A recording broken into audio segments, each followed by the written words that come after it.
La Société nationale des Québécoises et des Québécois de la région de Thetford est fière de vous présenter l'émission Appalaches en quelques mots. La TVCRA est au cœur des préoccupations des gens d'ici depuis plus de 45 ans. C'est donc un honneur pour moi de soutenir et de contribuer à l'essor de la télévision communautaire de la région des Appalaches. Bon visionnement.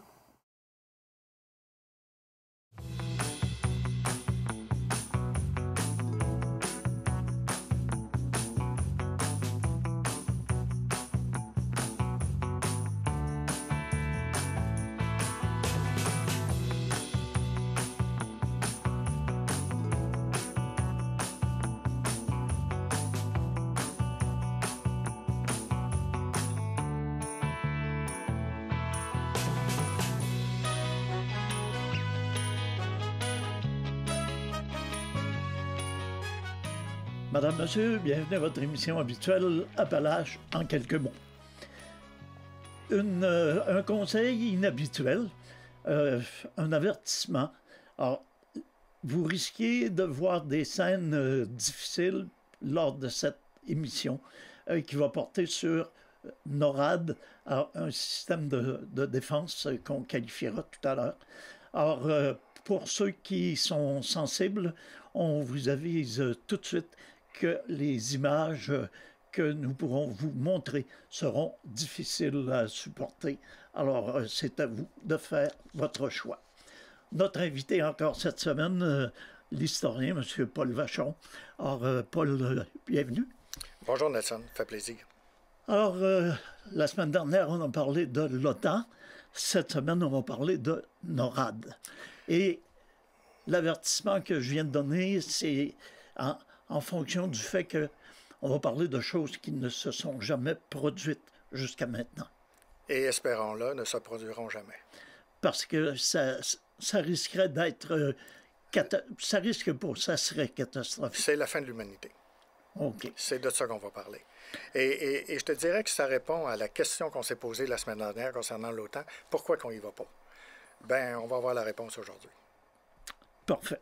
Quand on parle de NORAD, en français, c'est le commandement de la défense aérospatiale de l'Amérique du Nord.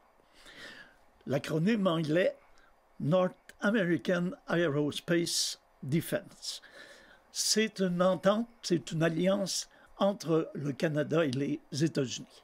Effectivement, les Américains paient 90 de la facture, on en paie 10 On a toujours, cependant, des soldats canadiens qui sont sur les bases du NORAD. Et on a toujours un général aussi qui est là dans une des bases dont on parlera tout à l'heure, Colorado Springs. OK. Et là, on parle de la défense à partir de l'Arctique. Parce que la Russie est relativement près de chez nous, là. La Russie, c'est notre voisine. Parce que quand on parle du détroit de Bering, là, absolument. Il y a 89 km entre les deux. Puis, son voisin des Américains, par le détroit de Bering, l'Alaska, et par le pôle Nord, ben, c'est nos voisins. Et on pourrait penser, ben, le pôle Nord, ben voyons donc. Ben oui, mais les missiles, eux autres, ça ne les dérange pas, le pôle Nord. Ils vont le traverser dans moins de 30 minutes pour atteindre leur cible. Alors, c'est pour ça. On est voisins, comme l'Ukraine est voisin de la Russie. Nous, le Canada est voisin de la Russie. Parce que les Russes sont bien installés en Arctique. Ils ont des bases. Beaucoup plus que nous. En fait, nous, on a une présence symbolique. Les Russes ont des bases, ils ont des militaires installés en Arctique. Et avec les changements climatiques, qui sera éventuellement une autre émission, avec les changements climatiques, il se peut que les mers soient libres de glace. Et à ce moment-là, ça devient extrêmement intéressant. Il y a des richesses là-bas, là. De toutes sortes. Alors, si un pays n'occupe pas son territoire, il risque fort de le perdre. Ben, à titre d'exemple, moi, je disais dernièrement que les Russes avaient 40 brise-glaces dans l'Arctique et nous, on a le dégroseillier. Quand il fonctionne. Quand il fonctionne. Alors, c'est pour montrer jusqu'à quel point c'est disproportionné. Effectivement. On parle de NORAD, on va commencer par parler des choses qui sont très près de chez nous, parce qu'on a déjà eu des bases qui appartenaient à NORAD. Oui, à Saint-Sylvestre. Okay. NORAD, c'est un système d'alerte. C'est un système de défense, mais essentiellement, c'est un système d'alerte. c'est des radars. Alors, on avait installé la ligne qui était, pour les Américains, c'était dans le nord, c'était chez nous, là. Mais nous autres, c'était dans le sud. Là. On appelait cette ligne-là la ligne Pine Tree. Et la ligne Pine Tree, il y avait une des bases ici qui était dans notre région, la base de Saint-Sylvestre, qu'on appelle toujours aujourd'hui le Mont Radar, mais c'est le Mont Sainte-Marguerite, où était située cette base-là. Elle est sur le dessus de la montagne, et de par sa position, ben, avec les radars qu'on avait à cette époque-là, ils pouvaient scruter le ciel pour éventuellement détecter une attaque qui viendrait de la Russie. On est dans les années 50, alors une attaque venant de la Russie à cette époque-là, on parle d'avions bombardiers. OK. C'est de ça qu'on parle. Il n'y a pas de missiles à l'époque encore. OK. Et, mais même encore aujourd'hui, on dit qu'il y a au moins 6 fois par année, on détecte des avions qui entrent dans l'espace aérien canadien. Oui. Bon, on teste toujours les défenses de l'autre. Pour voir le temps de réaction. Pour voir le temps de réaction. Alors, la base de Pine Tree, elle a été créée dans les années 50, puis elle a été fermée assez rapidement. C'est en 64. En 64, parfait. Oui, merci. Là, on va laisser avec des papiers. C'est ça, le Mont Radar, là, oui. à Saint-Sylvestre. Alors, ça a été fonctionnel de 1952 à 1964. Alors, et là, on ferme, mais on ferme pourquoi? Parce qu'on va aller créer une ligne beaucoup plus avancée qu'on va appeler la Mid-Canada Line. Okay. Alors, à peu près dans le milieu du Canada, là, on est dans l'Arctique canadien, la toundra, là, et là, on va avoir encore une soixantaine de bases là, qui vont être installées dans le milieu du Canada, avec toujours la même fonction, un système d'alerte. Pourquoi qu'on fait ça? Parce qu'on a de meilleurs radars, puis les armes ont changé. Dans 10 ans, là, on n'est pas à la même place. Là, on a des missiles. Non, c'est ça. C'est pas des missiles intercontinentaux comme on a aujourd'hui, mais c'est des missiles à longue portée, donc il faut se rapprocher. Là encore, la ligne Mid-Canada Line est à peu près, est presque pas finie de construire, qu'il faut la fermer puis la déménager. Et là, on s'en va beaucoup plus loin dans le nord canadien, dans l'Arctique canadien. On va l'appeler la ligne Due. Okay. La ligne Due, c'est Distinct Early Warning System. C'est encore un système d'alerte, là. Toujours pour la même chose, détecter des engins ennemis qui arriveraient sur notre territoire. Quand je dis notre territoire, il s'agit du territoire américain. Parce que les Américains, s'ils interceptent des missiles, ils vont les intercepter au-dessus du Canada. OK. Et on parle de missiles nucléaires. Okay. Alors, les retombées, ouais. Ils vont être ici. C'est ça. Mais il faut bien les intercepter quelque part, là. Alors, maintenant, cette ligne-là est pratiquement pas opérationnelle. Il y a encore quelques bases qui ont été rénovées récemment, en 2006, il me semble, si ma mémoire est bonne. Mais aujourd'hui, les systèmes d'alerte sont à partir de satellites. On a toutes sortes de satellites qui sont autour de la Terre, hein? Ouais. Et c'est relié, ça. Plus toutes les bases, les radars aussi qui existent encore. Puis même, on a des super radars qu'on appelle OH, là, en français transhorizon, qui sont capables d'aller lire au-delà de la courbure terrestre pour voir éventuellement si une attaque arriverait. OK. Puis je présume que dès qu'un missile est lancé, on peut le détecter aussi. Immédiatement. C'est ça. Dans la première minute où il est lancé, nos satellites vont nous envoyer une alerte immédiatement. On sait que le missile est là. Quand on parle de missiles, on va parler de... Il existe toutes sortes de missiles. Hein? Des missiles à courte portée, des missiles à moyenne portée. On entend parler actuellement, dans la guerre d'Ukraine, les missiles hypersoniques et les missiles de croisière. C'est pas de ça, nous, dont on va parler. On va parler des missiles qui n'ont pas servi, mais qui sont là. OK, qui existent. Qui sont en attente. Oui, ils existent. Il y en avait jusqu'à 2000. Maintenant, il y en a autour de 600, si ma mémoire est fidèle. Ces missiles-là, c'est un missile qui est équivalent des fusées qui ont transporté les hommes sur la Lune. Alors, c'est pas petit, là. Alors, c'est énorme. On les appelle les ICBM, les missiles intercontinentaux. Intercontinental Ballistic Missile. Ils partent du sol. Eux autres, ils partent du sol. Bien, il y en a deux sortes. Ils partent du sol, ou ils peuvent être amovibles. Ils sont plus petits, ceux-là, sur des camions. Okay. Bien, c'est d'énormes camions, là. Ouais. C'est genre les camions qui transportent les éoliennes, là. Tu sais, on comprend que c'est énorme. C'est pas le pick-up. Alors, non, c'est pas le pick-up. Alors, ces missiles-là peuvent atteindre leur cible. Supposons qu'un missile partait de Moscou pour atteindre Washington, il va le faire en 30 minutes. OK. Et moins. Ces missiles-là, ils peuvent être MIRV. MIRV, ça veut dire qu'à l'intérieur du dernier étage, il va y avoir plusieurs ogives nucléaires. Il n'y en a pas juste une. Okay. Donc, un missile qui aurait comme objectif la ville de Québec peut très bien, la même fusée, avoir comme objectif Québec-Thetford-Saint-Georges. Dans un délai de 100 km, quand la tête va se détacher, les MIRV, les ogives, sont indépendantes l'une de l'autre avec leur propre fusée de correction pour atteindre leur cible. L'erreur peut être de 40 mètres. Alors, autrement dit, il n'y en a pas d'erreur. C'est sûr, en raison de la puissance de ces armes-là, on peut se permettre des erreurs. Là. Quand on parle d'ogive et quand on parle de tête nucléaire, est-ce qu'on parle de la même chose? On parle de la même chose. OK. C'est essentiellement la bombe, ça, l'ogive.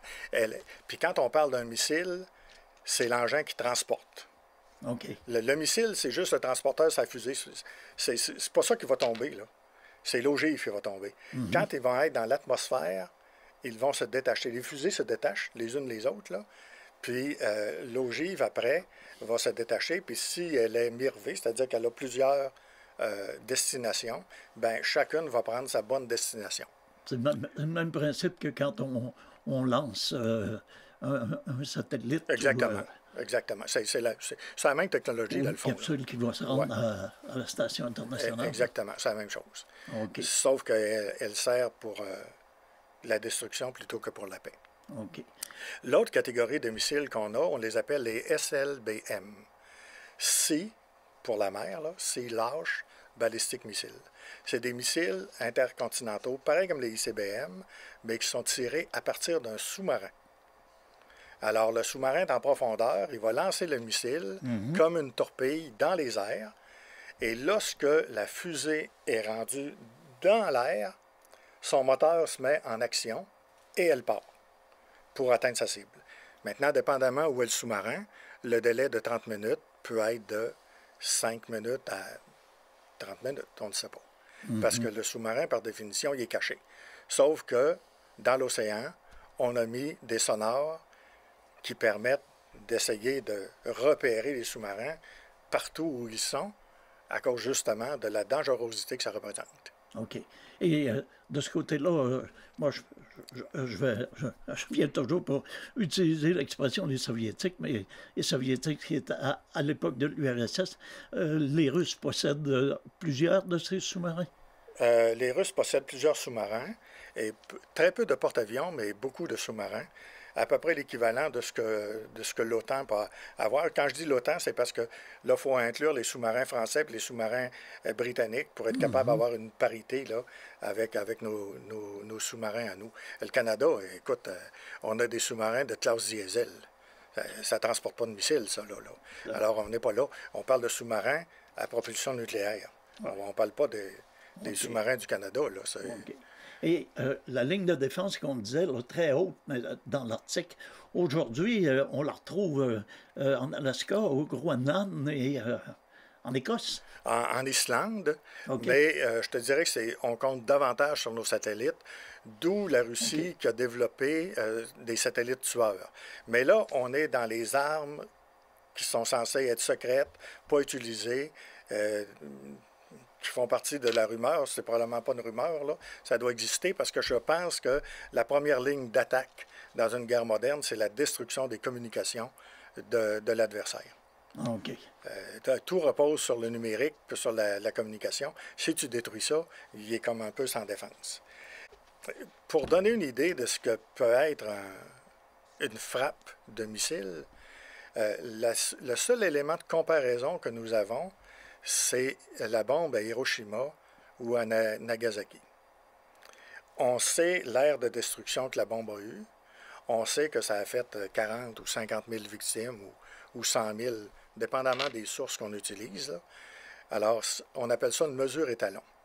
Alors, quand on veut mesurer c'est quoi l'ère de destruction, la force de destruction d'un missile, bien, on le compare avec Hiroshima. Puis on dit, par exemple, que tel missile équivaut à 80 fois Hiroshima.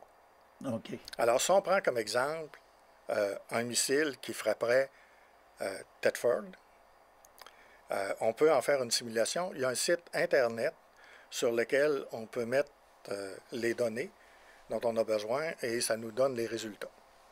Alors, supposons qu'on prenait la ville de Thetford comme cible. Ce qu'on aurait, puis là, on ferait 1 mégatonne, c'est-à-dire 80 fois à peu près Hiroshima.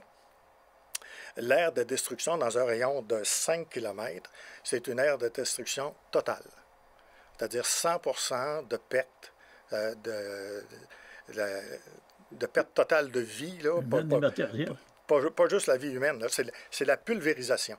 OK. Il n'y a plus rien. Il n'y a plus rien. Les corps vont être pulvérisés. Et l'eau va bouillir dans les lacs et les rivières, ça va s'évaporer, l'asphalte va fondre. On parle de température de 4000 degrés. Alors, on comprend que 4000 degrés, écoute, on fait cuire des aliments à 350 dans nos fours, puis là, on parle de 4000. Ça nous donne une bonne idée là, de ce que ça peut signifier. Et évidemment, plus on s'éloigne de l'aire de destruction, bien, la température diminue également. Mais quand on parle de diminution de température, ou même de température, on parle de feu. Alors, tout ce qui est combustible va s'enflammer. Le bois, les forêts, tout va brûler. Et ça va aller dans une destruction de plus en plus. Il y a aussi un autre élément qui est la force des vents, la force de frappe, là, l'onde. On parle de vent de 700 km à l'heure. Alors, quand on parle ici de vent de 100 km/h, c'est terrible, mais imagine-toi des vents qui s'en vont aussi en diminuant. Là. Mais ensuite de ça, il y a les retombées radioactives. Mm-hmm. Et ensuite de ça, il y a des effets à long terme parce que toutes ces poussières-là, parce que s'il y a plusieurs armes en même temps, ces poussières-là vont faire un peu comme quand il y a eu l'éruption du mont Sainte-Hélène. Elles s'élèvent très, très haut dans l'atmosphère et elles cachent les rayons du soleil. Et là, on risque de se ramasser avec ce qu'on va appeler l'hiver nucléaire. Et pour le Québec, je regardais ce que ça pouvait donner avec la simulation. Là. On parle de moins 72 degrés pendant au moins 1 an. Je suis allé voir à l'équateur en disant, ben à l'équateur, la Colombie, puis ces pays-là, on s'en tirait. Il fait moins 20. Alors pendant 1 an, moins 20, avec les bananiers, puis on oublie ça, hein, c'est fini. Alors, les survivants, s'il y en a, ils vont mourir de faim. Il n'y a plus de plantes là, qui vont pousser. Il va y avoir des graines, là, mais avant que ça donne... Alors, ce serait une catastrophe absolument épouvantable. C'est l'hécatombe, là. C'est l'Armageddon, là. Ah oui, absolument. C'est la fin de l'humanité, en fait, là. Si on ose faire ça, c'est la fin. Ça explique peut-être pourquoi notre réticence, comme l'OTAN, à aller... Parce que quand c'est un pays qui n'a pas les armes nucléaires, on peut toujours aller pour toutes sortes de raisons, surtout humanitaires, pour empêcher ces guerres-là.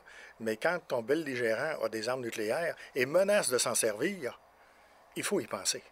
Ben, puis ça serait une destruction de part et d'autre, là. Parce que s'il y en a un qui fait un mouvement, l'autre va riposter. Tu as tellement raison, Nelson.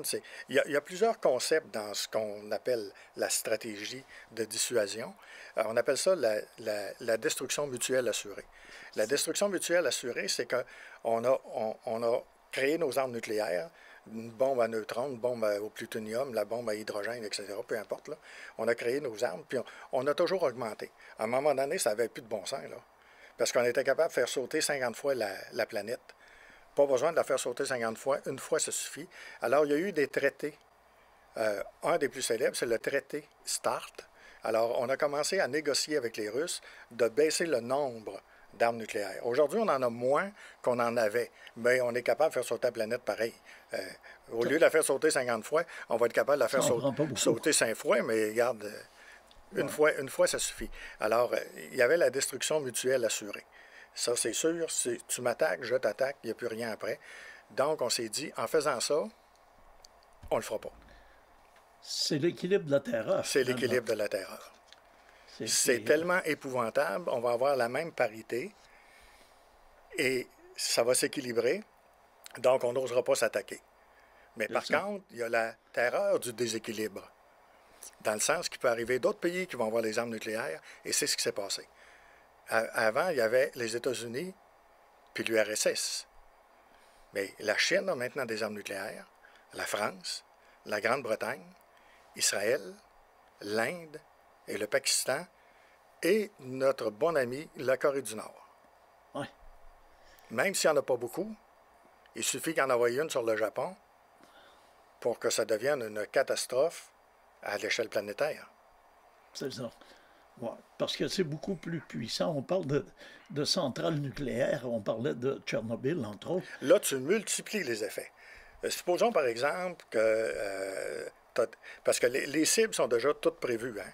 Ici, au Québec, on peut penser qu'on n'est pas grand-chose puis qu'on ne sera pas ciblé. Non, non, non, non, non, non.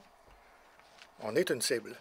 Et cette cible-là, c'est nos barrages hydroélectriques. Mm-hmm. Détruis un barrage hydroélectrique, là, puis après, c'est fini. Tu viens de paralyser le Québec, puis le nord des États-Unis, à cause de l'énergie dont on dépend, l'énergie hydroélectrique.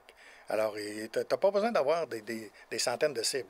Puis si en plus tu as une centrale nucléaire, puis que tu envoies un missile nucléaire sur la centrale, tu viens de multiplier l'effet. C'est, disons, des choses qu'on n'a pas vécues et qu'on aurait avantage à ne pas vivre non plus. Et c'est ce qui explique également la prudence là, dans le dossier présentement.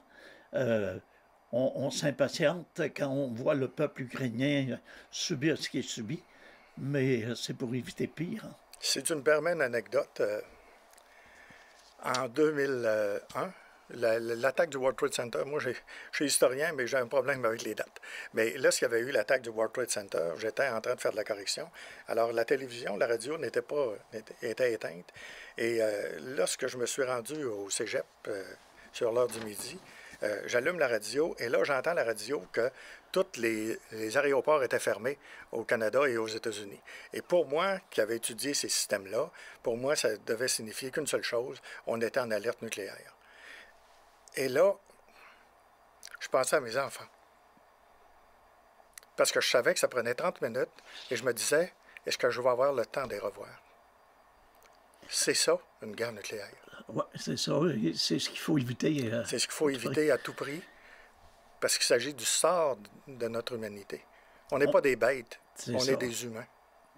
On pourrait peut-être mentionner que l'émission qu'on fait présentement, c'est pas dans le but d'être alarmiste. Non, non, non, non. C'est être réaliste et... Absolument, et c'est des choses qui existent. On n'en entend pas parler, puis heureusement qu'on n'entend pas parler, parce que ça devient tellement horrible. Kennedy avait dit, à l'époque de la crise des missiles, Kennedy avait dit, ou bien l'humanité viendra à bout de la guerre, ou bien la guerre viendra à bout de l'humanité. Et Khrouchtchev avait répliqué en disant, les vivants envieront le sort des morts. C'est tout dire, hein? Alors, devant notre impatience de voir la situation se régler en Ukraine, je pense qu'il faut faire preuve de beaucoup de retenue, puis de beaucoup de au point de vue militaire, mais il faut faire preuve d'humanisme, de charité aussi. Aidons les Ukrainiens comme on peut.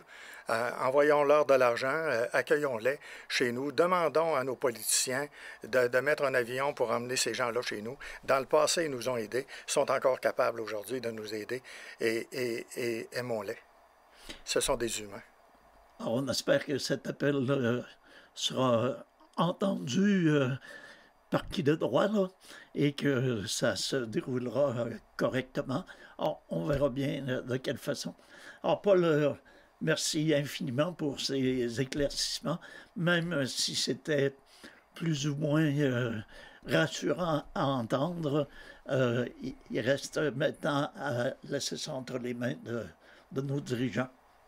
Tout à fait. Merci. Merci beaucoup. Alors, quant à vous, je vous répète, le but de cette émission n'était pas d'être alarmiste, mais plutôt de vous faire comprendre la situation actuelle et à quoi on s'exposait si on s'impatientait et qu'on posait des gestes précipités et trop spontanés.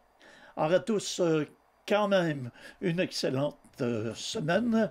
Prenez soin de vous, prenez soin des autres et à la semaine prochaine.